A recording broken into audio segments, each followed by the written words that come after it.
Seorang wanita menjual dirinya kepada seorang pria kaya selama 3 malam untuk membayar hutang ayahnya. Saat anaknya lahir, adalah saat misinya selesai. Pertama kali mereka bertemu, di ruangan yang terang benderang. Charles bersembunyi di balik layar dan menanyakan satu pertanyaan kepada Elizabeth, sesudah yang lain, jika Elizabeth sehat, mengapa tidak menikah? Kenapa dia melakukan hal seperti itu?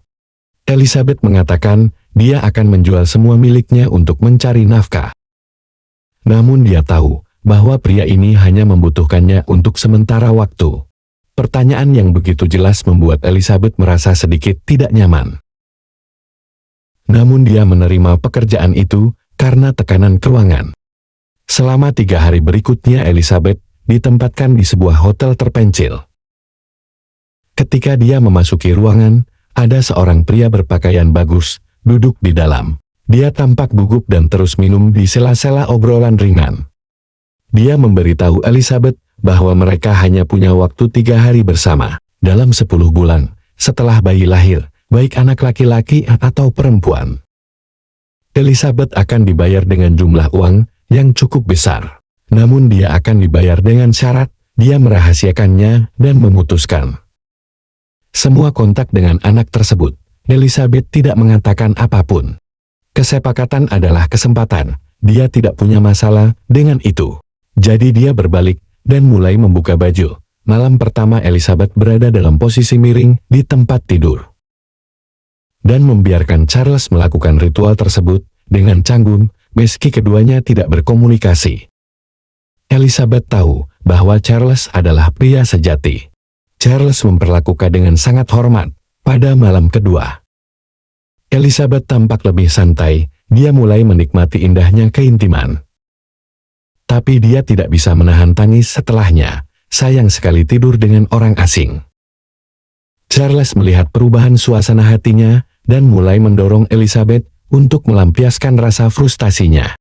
Pada titik ini, hubungan mereka tampaknya sedikit berubah pada malam ketiga. Elizabeth mulai berani melepaskan hasrat terdalamnya. Aliran kenikmatan yang menggebu-gebu langsung mengalir ke hatinya. Ini juga merupakan perpisahan resmi atas perjalanan 3 hari mereka. 10 bulan kemudian, Elizabeth melahirkan bayi perempuan, tapi sebelum dia sempat melihatnya, bayi itu segera dibawa pergi. Ini adalah proses persalinan yang panjang dan sulit. Tidak ada ibu yang acuh terhadap anaknya. Dan di tahun-tahun berikutnya, Elizabeth semakin merindukan putrinya setiap hari. Dia akan menuliskan keinginannya di buku sketsanya dan mengucapkan selamat ulang tahun dari jauh. 7 tahun telah berlalu. Elizabeth akhirnya mengetahui kabar putrinya itu. Maka ia segera pergi menemui putrinya sebagai pengasuh. Ia mengetahui dari para pelayan bahwa nama putrinya adalah Louisa. Louisa adalah anak yang kesepian dan keras kepala. Louisa sudah memecat 3 pengasuh berturut-turut karena tidak ingin didisiplinkan. Dia tidak keluar rumah di waktu luangnya dan sering mengunci diri di paviliun danau. Ketika Louisa pertama kali melihat Elizabeth, dia tetap tidak ramah seperti biasanya. Hal pertama yang diucapkannya adalah pergi. Elizabeth tidak kecewa dengan kesombongan putrinya. Sebaliknya, hal itu memperkuat tekad Elizabeth untuk tetap tinggal dan menjaga pertumbuhannya. Keesokan harinya, Duke Charles kembali. Ketika dia melihat Elizabeth, wajahnya penuh dengan keterkejutan. Dia meminta Elizabeth segera pergi, memaksanya menahan keterkejutannya. Elizabeth mengatakan dia tidak bisa melupakan suara tawa putrinya dan semua yang terjadi saat dia dilahirkan. Charles sangat marah kepada Elizabeth karena melanggar kontrak, namun menurut kontrak pengasuh, dia masih harus menahan Elizabeth di sini selama sebulan. Untuk menegaskan maksudnya, dia menceritakan kepada Elizabeth kisah tentang apa yang terjadi. 10 tahun yang lalu, istrinya mengalami kecelakaan dan menjadi sayur. Charles menemukan Elizabeth demi mempertahankan pernikahan dan meneruskan garis keturunan, tapi dia tidak pernah mengira bahwa takdir akan mempertemukan mereka kembali. Ini jelas merupakan guru yang buruk. Dia akan mengambil cat dan menuangkannya ke wajahnya ketika anak itu tidak mentaatinya. Lalu dia menuangkan secangkir cat ke wajahnya sendiri juga. Elizabeth menyetujui permintaan ayah Louisa untuk mengajarinya dengan baik. Cara Elizabeth menghukum Louisa adalah bagaimana dia memperlakukan dirinya sendiri. Tapi apa yang dia ajarkan pada Louisa jauh lebih dari apa yang ada di buku. Louisa telah menyadari, sejak dia masih kecil, karena kurangnya kasih sayang Edward yang sudah lama dia alami. Ayahnya, Charles, sangat memanjakannya, sehingga dia mengembangkan kepribadian yang tidak kenal takut. Dia menolak belajar. Pada hari pertama kelasnya, dia juga dengan rendah hati mengejek Elizabeth, karena dia adalah orang yang miskin dan tidak berpendidikan. Ketika Elizabeth melihat ini, dia mengunci Louisa di dalam kelas. Tidak peduli seberapa banyak dia menangis, dia tidak akan merasa terharu. Namun Charles tidak tahan dengan penderita putrinya. Saking marahnya ia langsung meminta untuk menghentikan kursus tersebut. Namun sikap Elizabeth juga tegas. Setelah 2 hari bersama, ia tahu bahwa Louisa sudah lama diabaikan. Louisa tidak mampu mengenali dirinya sendiri. Elizabeth tahu ini akan membantu Louisa. Namun Louisa harus belajar mentaatinya terlebih dahulu. Untuk meyakinkan Charles, Elizabeth membuat janji, tidak peduli hukuman apa yang diterima Louisa, dia juga akan dihukum bersamanya. Sekarang dia mengatakan itu. Charles harus menyerah dan menghibur putrinya. Beberapa patah kata, lalu pergi. Dan Elizabeth melakukan apa yang dia katakan akan dia lakukan. Louisa memberontak dan tidak makan malam. Dia tidak makan malam setelahnya. Dia mendengar Louisa mengutuknya sampai mati. Dia juga menerimanya. Dia juga dengan genit memberitahu Louisa bagaimana membiarkannya mati. Setelah beberapa putaran pertukaran, Louisa perlahan-lahan menjadi lelah olehnya.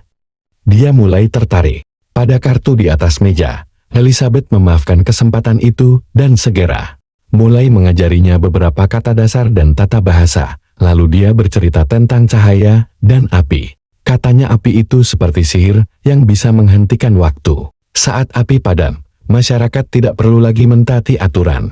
Mereka dapat melakukan apapun yang mereka inginkan, dan saat apinya menyala lagi, segalanya akan seperti tidak pernah terjadi. Louisa mendengarkan dengan cermat hari itu.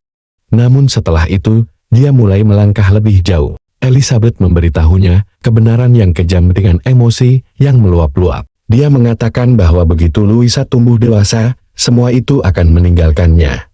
Karena Louisa adalah seorang wanita, ketika Louisa menikah, semua miliknya akan menjadi milik suaminya. Louisa akan kehilangan segalanya. Namun ada satu hal yang tidak dapat diambil oleh siapapun darinya, yaitu pikiran. Maka Elizabeth berhasil melucuti senjata putrinya dengan cinta dan toleransi. Louisa mulai berhenti menolak kelas dan malah mulai belajar. Charles bersyukur bisa melihat tumbuh kembang putrinya. Dia dan Elizabeth perlahan-lahan mengembangkan rasa kasih sayang yang berbeda satu sama lainnya. Pada malam hari Charles mendatangi tempat tidur istrinya dan menceritakan apa yang ada dalam pikirannya. Selama beberapa tahun, ia hanya menceritakan isi hatinya kepada istrinya yang tak sadarkan diri. Namun kali ini, pikirannya berkelibat dengan gambaran orang lain. Di saat yang sama, Elizabeth juga mempunyai perasaan yang tak terucapkan kepada pria yang telah membeli keperawanannya dengan uang.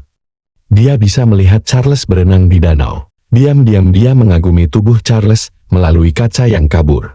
Lalu tanpa sadar dia membelai lehernya. Jelas cintanya juga membara. Keduanya bertemu di ruang kerja malam itu. Charles berinisiatif memberitahu Elizabeth tentang kejadian 7 tahun yang lalu. Dia ingin Elizabeth memberitahunya dengan penuh keyakinan. Untuk menekan perasaannya, masa lalu telah berlalu. Itu tidak akan pernah terjadi lagi. Tapi dia bisa menipu orang lain, tetapi tidak bisa menipu hatinya sendiri. Saat keduanya kembali melakukan kontak mata, perasaan batin mereka langsung tercurah.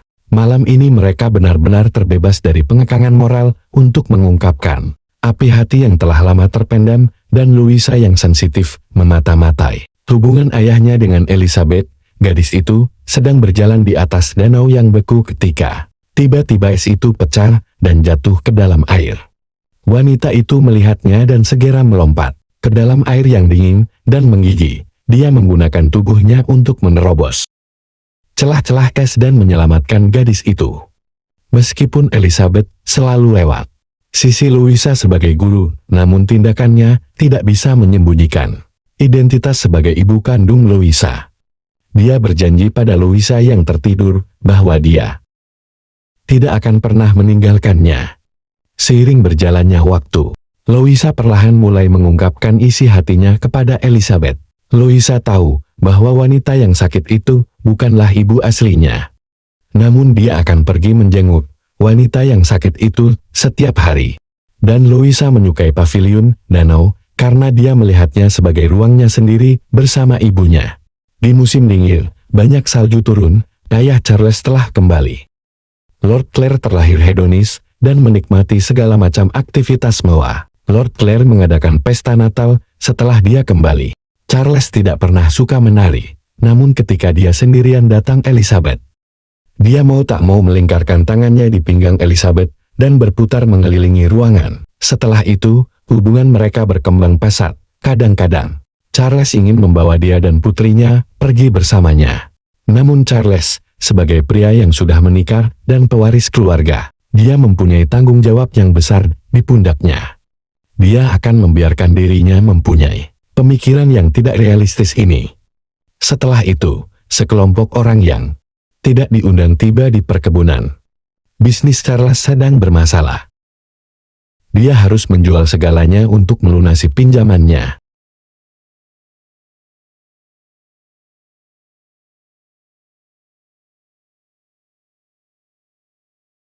Angin malam yang dingin dengan cepat merenggut nyawa istri Charles bagaikan sebilah pisau. Elizabeth, meskipun dia tidak terlibat dalam perselingkuhan itu, namun dia tahu bahwa Charles ada hubungannya dengan hal itu saat itu. Louisa masuk ke kamar Elizabeth. Dia tidak sengaja melihat buku bergambar Elizabeth. Akhirnya dia menyadari bahwa Elizabeth adalah ibunya. Dia tidak mengerti mengapa Elizabeth mau menyerahkannya. Namun Elizabeth mengatakan dia menjual Louisa seharga 5.000 pound. Louisa senang Elizabeth menghasilkan banyak uang. Di akhir cerita, mereka melepaskan kerinduan mereka dan saling memaafkan atas dosa-dosa mereka.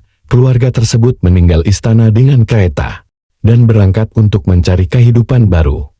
Inilah akhir dari film Fairy Light.